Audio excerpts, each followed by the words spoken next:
mythes sur l'argent, Claude. Il y a celui qui consiste à croire que l'homme blanc est toujours un homme riche et que même l'argent qu'il acquiert, qu'il a, c'est toujours par magie.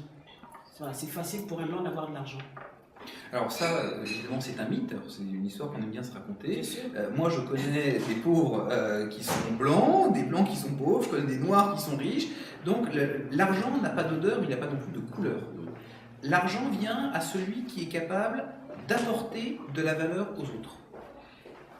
Quelqu'un qui est noir, surtout dans un pays où les gens sont blancs, se retrouve, et ça c'est vrai, avec des discriminations, se retrouve avec des problèmes, se retrouve avec des défis particuliers.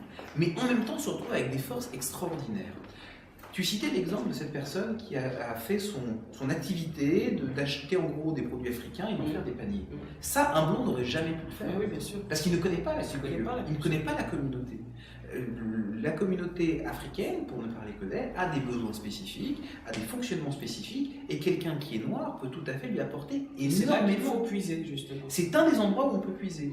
De même, quelqu'un qui est noir dans une entreprise française peut apporter énormément de choses, parce qu'il a une expérience différente, parce que c'est quelqu'un qui va peut-être plus que les autres avoir envie de réussir.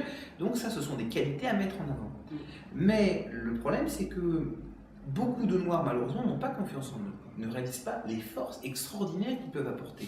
Alors ils se résignent à être riches. Ils se racontent cette histoire de leur tête en disant je suis noir, donc je suis pauvre, c'est normal. Et puis ça fait appel à des blessures qui sont douloureuses. En disant oui, mais finalement je suis noir, mais donc il y a toute une histoire d'esclavage ou autre. Toutes ces choses-là, c'est vrai. Et ça marque. Je vais donner un exemple. Mon grand-père a fait la Deuxième Guerre mondiale, il a été prisonnier. Et il a vécu dans un état de dénuement et de pauvreté, avec du travail forcé obligatoire et autres.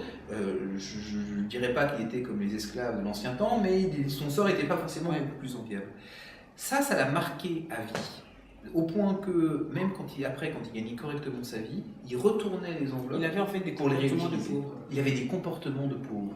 Il était sorti de son camp de prisonnier, mais le camp de prisonnier était toujours en lui. Il était toujours enfermé à l'intérieur.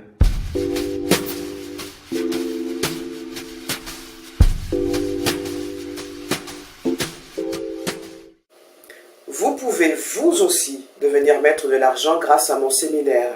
Et pour recevoir mon séminaire dans son intégralité, inscrivez-vous gratuitement dans le formulaire de gauche. Je vous dis au revoir et à bientôt.